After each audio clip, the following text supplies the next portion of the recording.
C'est une histoire terrifiante. L'histoire d'El Cachetón, comme l'appelle familièrement le peuple péruvien. El Cachetón, c'est-à-dire le joufflu. Mais ses partisans, eux, l'appellent plus respectueusement le président Gonzalo. Et lui-même, au temps de sa splendeur, n'hésitait pas à se qualifier d'incarnation de la pensée la plus élevée de l'humanité, ou encore de soleil rouge, de phare de la révolution mondiale, et même de quatrième épée du marxisme, les trois autres épées n'étant rien moins que Marx, Lénine et Mao. Bref, vous l'avez compris, le joufflu avait une très haute idée de lui-même, mais sa mégalomanie a causé, directement ou indirectement, la mort de quelques 60 000 Péruviens. Monsieur X a donc choisi cette semaine de me parler de cet étrange personnage qui répond plus modestement au patronyme de Guzmán, Abimael Guzmán Reynoso, pour être tout à fait précis. Leader charismatique d'une organisation révolutionnaire et terroriste connue sous l'appellation de Sentier Lumineux. Guzmán a terrorisé le Pérou pendant plus de 10 ans, jusqu'à son arrestation en 1992. Mais sa défaite n'a pas mis fin à la violence et certains de ses partisans, s'inspirant de sa pensée, n'ont pas déposé les armes et réapparaissent sporadiquement, même si, de sa cellule, leur gourou, lui, a aujourd'hui condamné la lutte armée. Qui est vraiment Abimael Guzmán? Est-ce une sorte de Pol Pot à la péruvienne qui prophétisait que le triomphe de la révolution coûterait 1 million de morts? Comment a-t-il été arrêté? A-t-il été trahi? Ou bien a-t-il passé une sorte de pacte avec les autorités péruviennes et le sulfureux président Fujimori? Et enfin, quels étaient les rapports du Sentier Lumineux avec les narcotrafiquants? Ce sont quelques-unes des questions auxquelles M. X se propose de répondre. En 1992, le Pérou est au bord du gouffre. Le Sentier Lumineux multiplie les coups de main, les attentats et les massacres. Et la situation paraît si grave qu'à Washington, on envisage très sérieusement la victoire de l'organisation terroriste. Un rapport de la One Corporation évoque même une asphyxie progressive de la capitale, Lima. Ouais, mais 1992, c'est aussi l'année de l'arrestation du chef du Sentier Lumineux. En septembre, oui. Mais si j'ai voulu commencer par là, c'est que la menace était réelle et que la stratégie de Guzmán visant à provoquer le chaos était sur le point de réussir. Alors, revenons en arrière et essayons de comprendre. Abimael, ça vous dit quelque chose? L'Apocalypse, non? Oui, le cavalier de l'Apocalypse. Et ce n'est certainement pas par hasard si Guzmán a choisi ce prénom. Parce que ce n'est pas son vrai prénom. Non. En réalité, il se prénomme Abismael. Ah, et il a volontairement supprimé le S. Eh, bien sûr. Ouais. La pensée de Guzmán est un curieux syncrétisme de christianisme, de maoïsme et aussi de mythologie inca. Ouais, un vrai salmigondi. En effet. Alors voyons d'où vient cet étrange et redoutable personnage qui a si longtemps terrorisé le Pérou. Un mot d'abord sur ce pays. Il existe, comme dans de nombreux pays de la région, de profonds déséquilibres. Déséquilibres sociaux et géographiques, mais aussi ethniques. Les Indiens, ils sont toujours méprisés par les descendants des colons espagnols et les métis, ceux qu'on appelle les cholos. Tout cela habite la côte, tandis que les Indiens occupent la montagne et la jungle. Et la plus grande partie du pays. Oui, des régions souvent peu accessibles, où les communications sont difficiles et où l'État est donc peu présent. C'est important, parce que le Sentier Lumineux va naturellement profiter de cette situation. Donc, Guzmán, c'est un métis, un enfant illégitime né au milieu des années 30. Dans quel milieu? Sa mère, morte alors qu'il a tout juste 5 ans, était issue d'un milieu très modeste. Ce n'est pas le cas de son père qui va le recueillir. Que fait-il, lui? Il est grossiste et il a les moyens d'envoyer son fils dans l'un des meilleurs collèges du pays, un établissement dirigé par des religieux. Puis, c'est l'université où le jeune homme étudie le droit et la philosophie. Quel genre d'étudiant? Très sérieux et plutôt introverti. Guzmán, un gros jeune homme, sourit rarement et les gens qui l'ont croisé à l'époque ne lui ont connu nulle aventure amoureuse. Se rattrapera par la suite puisqu'on prétendra même que devenu chef adulé du Sentier Lumineux, il sera entouré d'un véritable harem. Ce qui ne l'empêchera pas d'exiger de ses disciples un strict puritanisme. Ah, mais le chef, lui, n'est pas soumis à la règle commune. Ah, bah, bien entendu. Abimael Guzmán a 24 ans. lorsqu'après avoir passé une thèse sur l'état démocratique bourgeois, il adhère au Parti communiste. Et très vite, il se révèle être un très bon orateur. Ah, l'introverti s'est transformé, là. Oui, et peut-être est-ce dû à son mariage avec la fille d'un dirigeant communiste qui aura une grande influence sur lui. Quoi qu'il en soit, Guzman doit aussi penser à travailler. Et justement, le recteur de l'université d'Ayacucho lui offre la chaire de philosophie. C'est très important pour lui. Pourquoi? Parce qu'il va enseigner. Ah, pas seulement. Ayacucho, dans la langue des Indiens quechua, ça veut dire le coin des morts. Et c'est Simon Bolivar qui lui a donné ce nom après la victoire de son armée sur les troupes royalistes espagnoles. Et l'accession à l'indépendance des colonies espagnoles d'Amérique latine. C'est donc un lieu symbolique. Et plus tard, Guzman fera de la région un véritable fief du Sentier lumineux. D'autant que cette province a déjà connu une guérilla d'extrême gauche. Quand? Au début des années 1960. Mais l'armée, avec l'aide des services secrets états-uniens, en est venue rapidement à bout. Ce qui permettra d'ailleurs aux militaires de s'emparer du pouvoir à la fin de cette même décennie. Et le parcours alors de Guzman là au sein du Parti communiste péruvien? Les mouvements communistes sont alors traversés par les conséquences du schisme sino-soviétique. Et il faut choisir. Oui. Et Guzman n'hésite pas longtemps, il opte pour le maoïsme. Et il fait partie des militants qui provoquent une scission du Parti communiste péruvien en créant le PC Drapeau Rouge. Mieux, il va se rendre en Chine pour voir d'un peu plus près ce qu'est la révolution culturelle mise en œuvre par Mao. Et il en revient dans quel état d'esprit? Il est enthousiaste. Et il est bien décidé à enseigner à ses étudiants les beautés du maoïsme. Sous son autorité, l'université d'Ayacucho devient un vivier de militants d'extrême gauche. Et ça s'explique assez bien. Ces jeunes gens sont des Indiens ou des Métis, une population généralement issue de la campagne et qui estime être victime d'une véritable discrimination ethnique. Tel est donc le creuset de ce qui deviendra un peu plus tard le Sentier lumineux.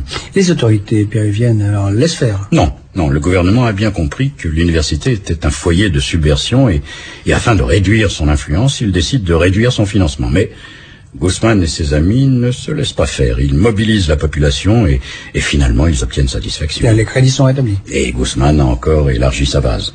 Pourtant, son mouvement est victime de scissions en cascade. Voilà, ça que comme beaucoup d'autres partis extrémistes de gauche ou de droite. C'est exact. Enfin, je vous passe les détails, mais c'est en 1971 qu'émerge vraiment le Parti communiste Sentier lumineux. En fait, là, d'où vient cette appellation curieuse? D'un texte d'un journaliste qui était l'un des inspirateurs de Guzman, un certain Mariátegui, un marxiste-léniniste qui a dénoncé dans les années 20 l'exploitation des Indiens et réclamé le partage de la terre. Dans un texte, ce journaliste annonçait des lendemains qui chantent sur des sentiers lumineux. Un poète, enfin je comprends mieux. Oui, plus étrangement pour un marxiste, Mariátegui soutenait que l'histoire était faite par des hommes possédés, des chefs illuminés par une croyance supérieure. Et Guzman va prendre ça pour lui? La paranoïa aidant, évidemment. C'était un texte prémonitoire. Par ailleurs, quelle est l'action concrète de Guzman? Je vous l'ai dit, petit à petit, il réussit à faire de l'université d'Ayacucho un fief maoïste et il est en première ligne quand il s'agit de s'opposer au gouvernement maintenant dirigé par des militaires. Des officiers qui, il faut le souligner, car ce n'est pas si fréquent, mènent une politique sociale favorable aux plus démunis. Enfin, peu importe pour Guzman, le pouvoir quel qu'il soit est l'ennemi. Ça se traduit par des manifestations, il y a des morts et Guzman lui-même est arrêté en 1970 et emprisonné. Peu de temps il va bénéficier d'une amnistie. Est-ce qu'il a déjà en tête la volonté de passer un jour à la lutte armée? Certainement, mais pas tout de suite. Il entend d'abord se livrer à une campagne d'agitation et de propagande. Pour lui, il s'agit de préparer les conditions du passage à la guérilla en créant les bases de la future armée populaire. Et naturellement, comme souvent dans les mouvements de ce type, il procède à plusieurs épurations. Et il expulse les plus modérés? Et tous ceux qui répugnent à le reconnaître comme le chef incontestable du Sentier lumineux. Et quand estime-t-il alors que le parti est prêt à basculer dans la clandestinité?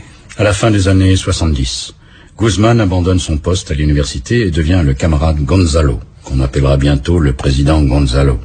Il enclenche alors la deuxième phase de son plan. Des actions militaires en s'appuyant, comme Mao, sur les paysans. Et il prévoit combien d'autres phases? 3. Ensuite vient la généralisation de la violence, attentats et sabotages. Puis, ultérieurement, il imagine la création de zones libérées et la formation d'un gouvernement provisoire. Et enfin, la guerre totale jusqu'à la prise du pouvoir. Ouais. Alors revenons à la première phase, comment ça commence? Par un acte symbolique. Un commando du Sentier lumineux brûle les urnes électorales dans un village de la province d'Ayacucho. Et notez-le bien, cette première action intervient alors même que les militaires viennent de renoncer au pouvoir. D'autres actions suivent? Oui, celui qui se définit lui-même comme le seul leader vivant de la révolution mondiale a décidé de lancer ce qu'il appelle la guerre populaire prolongée. À quoi ressemble Abimael Guzman? Dans leur livre sur le sentier lumineux, Alain Hertog et Alain Labrousse en dressent le portrait suivant. Comme dirigeant du parti, il assiste sans broncher aux controverses, laissant à ses lieutenants le soin d'intervenir dans les débats. Un comportement en accord avec son attitude dans la vie privée. Ce petit homme replet, très légèrement métissé, au visage bonhomme, est en effet très introverti. Il lit avec intérêt les œuvres des penseurs idéalistes comme Heidegger et Jaspers. Certains prétendent même qu'il traversa des périodes de doute pendant lesquelles il fut tenté de se consacrer à la philosophie et que c'est la flamme révolutionnaire de son épouse, Augusta, qui l'a poussé à s'engager toujours plus avant. Jusqu'au passage à la lutte armée, le couple vit de façon modeste, austère même. Très attaché aux formes de la vie provinciale, Abimael s'intéresse en particulier aux technologies agricoles andines. C'est vêtu d'un poncho et chaussé de sandales taillées dans des pneus usagés qu'il rend visite à son père qui vit à Lima. On parle de lui comme d'un homme bon et serviable, mais ses adversaires politiques se souviennent surtout de son dogmatisme et de son sectarisme. Un fonctionnaire chargé de la réforme agraire à Ayacucho n'a pas oublié le petit gros qui dirigeait un groupe d'étudiants fanatisés et l'accusait d'être un agent de l'impérialisme. Durant les 2 premières années de cette guerre populaire prolongée, pour reprendre le jargon de Guzman, le Sentier lumineux s'attaque aux stations de télécommunications et aux policiers. Il s'agit dans ce dernier cas de récupérer les armes. Car le mouvement de Guzman n'en possède pas encore? Très peu. Et Guzman ne veut surtout pas bénéficier d'aide extérieure, même de pays qui partagent peu ou prou la même idéologie. Surtout depuis la mort de Mao et l'arrivée au pouvoir de Deng Xiaoping, qui n'est pour Guzman qu'un traître et un révisionniste. Par conséquent, il lui faut s'équiper sur le tas, si j'ose dire. Et avec ces armes volées, les guérilleros du Sentier lumineux attaquent ensuite des bâtiments officiels. Quelle est alors la réaction du pouvoir? Assez étonnamment, alors que les actions armées se multiplient, le gouvernement péruvien réagit de façon assez molle. Pendant les 2 premières années, il considère que ces attentats sont le fait de bandes de délinquants. Et donc pas de militants politiques? Oui, mais ça va changer vers la fin 1982, quand le pouvoir décrétera l'état d'urgence dans les zones où sévit le Sentier lumineux et enverra l'armée. Et dans ces zones, justement, alors, comment la population accueille-t-elle les militants du Sentier lumineux? Au début, plutôt favorablement, puisqu'ils affirment vouloir secouer le joug des dominateurs. D'autre part, il y a parmi eux des Indiens. Et les gens du Sentier lumineux, assez habilement, font souvent référence aux croyances locales. Quoi, aux légendes? Oui, je ne vous donnerai qu'un exemple. Les Indiens des Andes croient à l'existence d'êtres malfaisants, les Nakak, qui, au service des citadins, attaquent les paysans, les tuent et s'emparent de leur graisse. C'est étonnant, ça. Oui, j'ai lu quelque part que ces Indiens sont persuadés que cette graisse est en particulier utilisée pour lubrifier les cloches des églises. Ça, c'est une croyance qui doit dater des débuts de la colonisation espagnole. Certainement. Ouais. Et le Sentier lumineux s'est servi de ce mythe pour persuader les paysans que les Nakak étaient grands, blonds et vêtus de jeans. Ouais, je vois, des gringos. Et naturellement. Et des Blancs ont perdu la vie à cause de cette superstition. Ouais. Donc, pour revenir un peu en arrière, le Sentier lumineux est d'abord accepté par la population. Oui, enfin ça ne va pas tarder à se gâter. Mais pourquoi? Parce que le Sentier lumineux entend tout régenter dans ses communautés. Ainsi, à la place des autorités traditionnelles, il institue des comités populaires. Des soviets? Il y a un peu de ça, oui. D'autre part, les disciples du président Gonzalo recrutent des jeunes gens, et quelquefois de force. Et ça aussi, ça passe mal. Autant que le Sentier lumineux réprime férocement toute tentative de contestation de son autorité. Et au besoin, il ordonne l'exécution des présumés traîtres. Guzman entend donc régner par la terreur. Il est incontestablement fasciné par la violence et la mort. Comme les Khmers rouges cambodgiens, il est persuadé que le monde nouveau qu'il veut créer doit naître dans le sang. Oui, la violence purificatrice. Certainement. Le Sentier lumineux n'hésitera jamais à perpétrer de véritables massacres dans des communautés soupçonnées d'être trop tièdes ou d'avoir des accointances avec les autorités. Enfin, je poursuis. Jusqu'à la fin 82, vous ai-je dit, le pouvoir réagit peu. Toutefois, avec l'instauration de l'état d'urgence, c'est l'armée qui va intervenir en première ligne. Oui, c'est l'escalade. Forcément. Et les militaires vont faire preuve de la même férocité dans leur lutte contre les sentiéristes que les guérillots du Sentier Lumineux. Le résultat, c'est que la population se trouve prise entre deux feux. Quand elle n'est pas victime de la politique de terreur de Guzman, elle doit subir les exactions de l'armée qui la soupçonne de faire cause commune avec le Sentier Lumineux. Un général péruvien ose même déclarer qu'il est légitime de tuer 10 personnes si parmi elles se trouve un seul sentiériste. Alors on massacre à l'aveugle. Oui, et la terreur répond à la terreur. Et dans cette terrible compétition, il sera souvent difficile de savoir à qui attribuer les tueries. Sans exonérer le moins du monde le Sentier Lumineux, je suis certain que plusieurs massacres de villageois prétendument assassinés par les révolutionnaires ont été en réalité tués par l'armée. Est-ce qu'on a une idée du nombre de morts? Il y a un peu plus d'un an, une commission de vérité et de réconciliation a tenté d'établir un bilan. Au total, elle comptera 69 000 morts provoqués par cette guerre absurde qui d'ailleurs n'est toujours pas terminée. Mais enfin, n'allons pas trop vite. En même temps, conformément au plan élaboré par Guzman, le Sentier Lumineux se déploie dans le pays. Il s'implante dans la vallée de Hualaga, c'est la principale zone de production de coca du pays, et même du monde. Pour contrôler cette production, C'est évident, les sentiéristes s'instituent protecteurs des paysans qui cultivent la coca. Et le trafic de drogue vers la Colombie va grassement alimenter les caisses du mouvement. D'autre part, le Sentier Lumineux infiltre les bidonvilles des grandes cités. La guérilla devient donc aussi urbaine, et le Sentier Lumineux se livre à des actions spectaculaires et symboliques. Il sabote, par exemple, l'approvisionnement électrique de Lima et plonge la capitale dans les ténèbres. Attendez, en quoi cette action était symbolique, là? Les Indiens croient à ce qu'ils appellent le Pachacuti, c'est-à-dire le renversement du monde. Le jour où le bas deviendra le haut et où la nuit deviendra le jour, et vice-versa. En procédant à ce gigantesque sabotage, le Sentier Lumineux entend donc annoncer que le Pachacuti est proche. Il ne faut jamais oublier qu'il y a du messianisme dans l'action de Guzman. Et ses partisans le considèrent d'ailleurs comme une sorte de dieu. C'est effrayant, hein? Ah oui, mais c'est la réalité. Et encore une fois, ce culte de la personnalité répond aussi aux croyances les plus profondes des Indiens qui pensent qu'un jour, le dernier Inca décapité par les Espagnols, le Tupac Amaru, ressuscitera et chassera tous leurs oppresseurs. Ouais.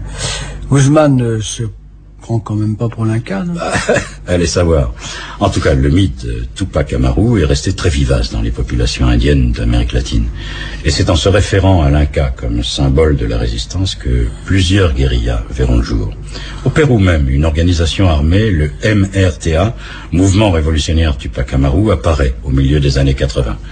D'inspiration guévariste, il commet des attentats, perpètre des sabotages, s'attaque aux intérêts états-uniens, prône la justice sociale, mais contrairement au Sentier Lumineux, il ne commet très peu d'assassinats. Alors, pour le Sentier Lumineux, ce MRTA, c'est ça, est un concurrent. Ah, bien sûr.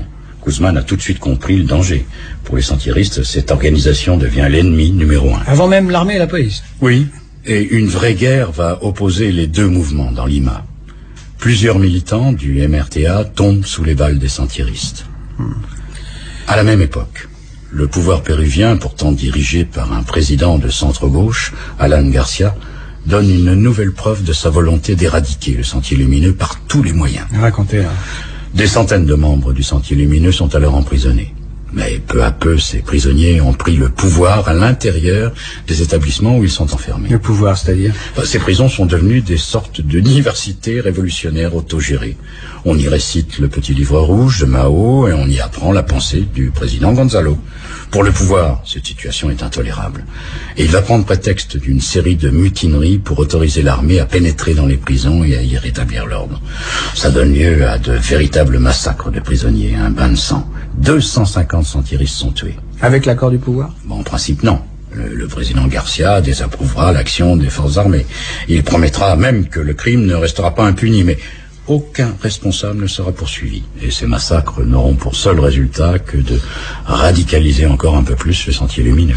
Oui, mais puisque vous m'avez dit que l'armée était intervenue à la suite de mutineries, ne peut-on pas penser que les gens du Sentier Lumineux se sont livrés à une provocation? Pour susciter la répression?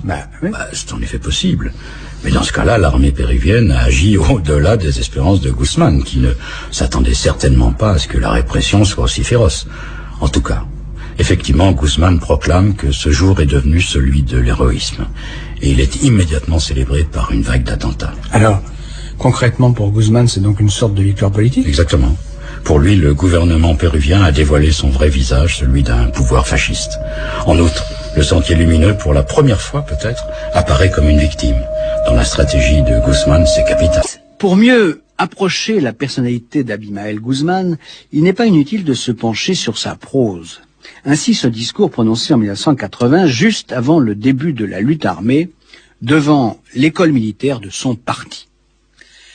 Les temps sont venus, camarades, les temps sont là, c'est le temps de la grande rupture. Rompons avec tout ce qui nous lie au vieil ordre pourri pour le détruire complètement et entièrement, car si, dans ce monde caduc, nous avons encore le moindre intérêt, nous ne pourrons pas le détruire.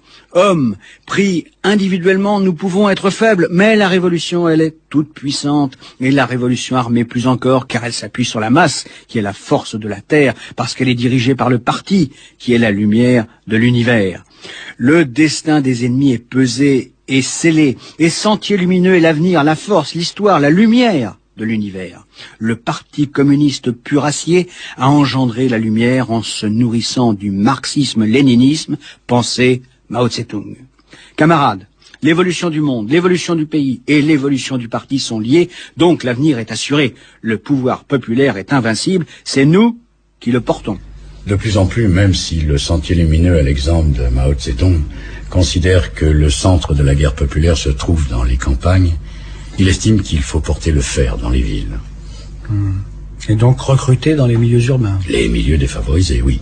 Mais ce faisant, les sentiéristes vont entrer en concurrence avec les militants des syndicats ouvriers et aussi avec tous ceux qui essaient de venir en aide à la population des bidonvilles. Et le Sentier Lumineux n'hésitera pas à se débarrasser d'eux. En les assassinant? Oh, parfaitement.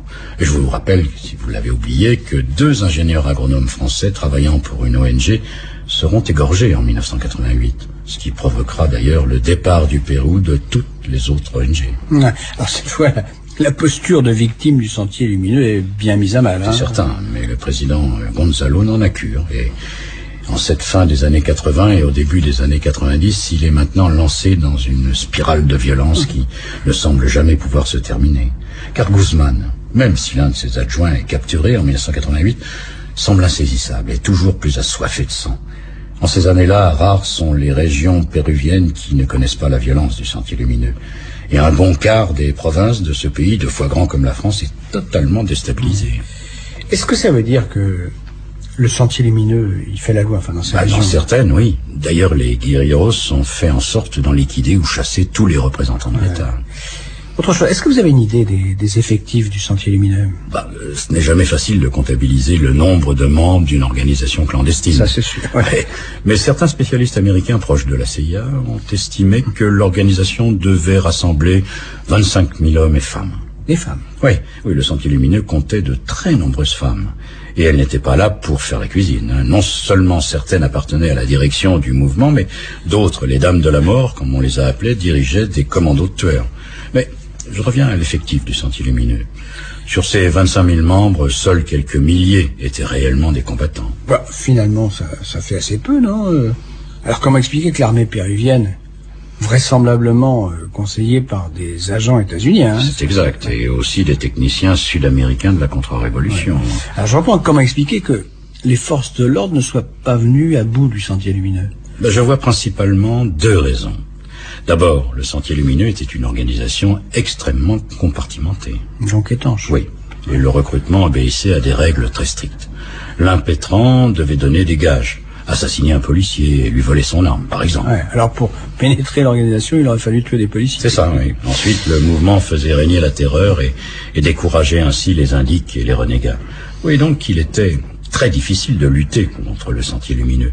Et pourtant, le pouvoir péruvien marque toutefois quelques points. Avec quelle méthode, alors? Vraisemblablement, sur le conseil des spécialistes de la CIA, le gouvernement péruvien crée, à l'image de ce qui s'est fait au Vietnam ou encore au Guatemala, des hameaux stratégiques, c'est-à-dire des comités de défense formés de villageois, ce que les Péruviens appellent des rondes.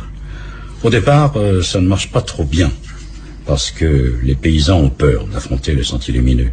Mais les massacres s'accroissant, ces rondes obtiennent de premiers succès contre les guerrilleros et sont parfois capables de repousser leurs attaques. Un premier succès, là. Incontestablement. C'est que les choses ont commencé à changer au Pérou. En 1990, contre toute attente, un quasi-inconnu est élu à la présidence. Ah oui, Fujimori. Oui, Alberto Fujimori. Un ingénieur d'origine japonaise que les Péruviens vont très vite appeler Chino.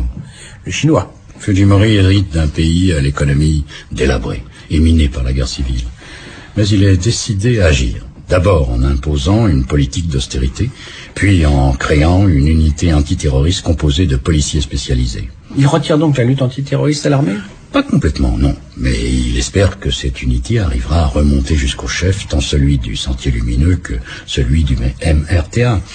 Toutefois, malgré les succès que ces policiers vont assez vite engranger, le ver est dans le fruit. Le ver, qu'est-ce que vous voulez dire ? Le principal conseiller de Fujimori, son chef des services secrets aussi, est un certain Montesinos. Ah ouais, vous avez déjà évoqué ce personnage. C'est exact, oui. Donc vous savez que cette âme damnée du président Fujimori va prendre une place de plus en plus importante et monter un considérable système de corruption. Mais enfin, nous allons en reparler. Aujourd'hui, hein. Alors, ces premiers succès, là. D'abord en 1991, Guzman est blessé au cours d'un affrontement armé avec les forces de l'ordre, mais il réussit à s'enfuir. Pourtant, on imagine mal, hein, cet intellectuel un peu rondouillard, les armes à la main. C'est vrai, mais enfin là, il a réellement tiré sur la police. À la suite de cet incident, Fujimori lance une impressionnante campagne médiatique. Il faut, dit-il, détruire le mythe Guzman. Ouais. Puisqu'on vient de faire la preuve, là, qu'il n'est pas invincible. C'est ça. Et le président peut même se moquer du leader du Sentier Lumineux en produisant une cassette vidéo montrant Guzman en train de danser le sirtaki. Sirtaki, c'est amusant, mais enfin, ça montre surtout que la police commence à le serrer de près. Et qu'il existe sans doute un traître dans son proche entourage. Guzman réplique à sa façon en ordonnant toute une série d'assassinats de civils dans les rues de Lima. Son objectif, c'est clairement de rendre le pays ingouvernable. D'en profiter pour s'emparer du pouvoir. Oui. Et c'est alors en septembre 1992 que l'unité antiterroriste de la police marque un point capital en arrêtant Guzman. Comment ça se passe alors ? Très simplement. Le président Gonzalo se trouve alors dans une villa cossue d'un quartier résidentiel de Lima. Il est entouré de plusieurs dirigeants de son organisation et il n'oppose aucune résistance. Enfin, c'est lamentable hein, pour un leader aussi charismatique et féroce. En effet, pas de résistance, rien. C'est en effet assez piteux. Mais enfin, ça ne s'arrête pas là. Attendez, avant d'aller plus loin là, Guzman a-t-il été victime d'une trahison ? C'est certain. Dans son organisation, certains de ses compagnons mettaient en doute sa politique. Pour quelle raison alors ? Ces gens-là qui se prétendaient maoïstes purs et durs. Des intégristes, voilà. Ils reprochaient à Guzman de mettre le paquet, si vous me pardonnez cette expression, sur les villes. Ah, et de négliger de plus en plus les zones rurales, donc. Oui, et alors pour ces maoïstes, la révolution, la vraie, devait partir des campagnes. Mais c'est ce qu'avait fait Guzman à ses débuts, hein ? C'est parfaitement vrai. Si je pense que ce maoïsme intégriste cachait autre chose. Alors quoi ? La drogue. C'était dans les vallées les plus reculées qu'on cultivait la coca. Ses opposants n'avaient pas d'autre ambition que de continuer à s'enrichir grâce au trafic de drogue. Et les velléités de Guzman de combattre dans les villes pour affaiblir le pouvoir contrariaient leurs desseins. D'autant qu'ils avaient déjà partie liée avec ce Montesinos dont nous parlions il y a quelques instants. Montesinos qui, lui aussi, voulait avoir sa part dans le marché de la drogue. Alors, il y aurait donc eu, en quelque sorte, une conjonction d'intérêts contre Guzman. Écoutez, je n'en ai pas la preuve, mais enfin, je le pense. D'ailleurs, un des principaux dirigeants du Sentier Lumineux, son trésorier, en fait, a été rapidement libéré après le coup de filet opéré par l'unité antiterroriste de la police. Et le chef de cette division, un général considéré comme un héros au Pérou, pour avoir arrêté le président Gonzalo, n'a pas tardé à être limogé. Oui, parce qu'il en savait peut-être un peu trop. C'est vraisemblable. Enfin, toutefois, là n'est pas le plus étonnant. Abimael Guzman, filmé après son arrestation dans une cage comme un fauve, est ensuite traduit devant un tribunal dont tous les juges sont cagoulés. Il est condamné à perpétuité pour sa responsabilité dans 25 000 meurtres. Mais un an plus tard, il adresse une lettre au président Fujimori. Qu'écrit-il ? Il demande à négocier la paix.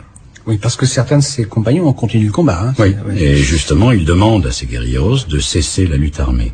Demande qu'il renouvellera à plusieurs reprises. Alors, comment expliquer ce spectaculaire retournement ? Guzman, enfin c'est ce qu'on a prétendu, aurait été victime d'un lavage de cerveau. Ça me semble tout à fait possible. Hein. Moi je crois, qu'il a plutôt été l'objet d'une machination montée par Montesinos et peut-être Fujimori. Il lui aurait été promis une réduction de peine contre cette déclaration. Montesinos avait en effet besoin de la paix pour continuer de mener ses affaires en toute tranquillité. Et Fujimori aussi, qui voulait faire adopter une nouvelle constitution qui renforçait ses pouvoirs présidentiels. Alors, Guzman se serait fait rouler? Je le pense, oui. Mais, à ma connaissance, en tout cas, il est toujours en prison, hein? Exactement, même si son premier procès a été cassé. Mais enfin, notez-le bien, un nouveau procès civil, cette fois-ci, s'est ouvert en novembre 2004. Toutefois, après 10 jours seulement et de nombreux incidents, le tribunal a été dissous. Exactement comme si on voulait que le chef terroriste garde ses secrets pour lui. L'arrestation de Guzman n'a en tout cas pas mis fin à la violence au Pérou. L'ex-Sentier Lumineux s'est perpétué en Sentier Rouge et renaît périodiquement de ses cendres, toujours en collaboration avec les producteurs de coca, les Cocaleros. Un dernier mot. La guerre menée par le Sentier Lumineux a non seulement provoqué la mort de presque 70 000 personnes, mais elle a aussi coûté 12 milliards de dollars, soit 4 fois la valeur des exportations du Pérou.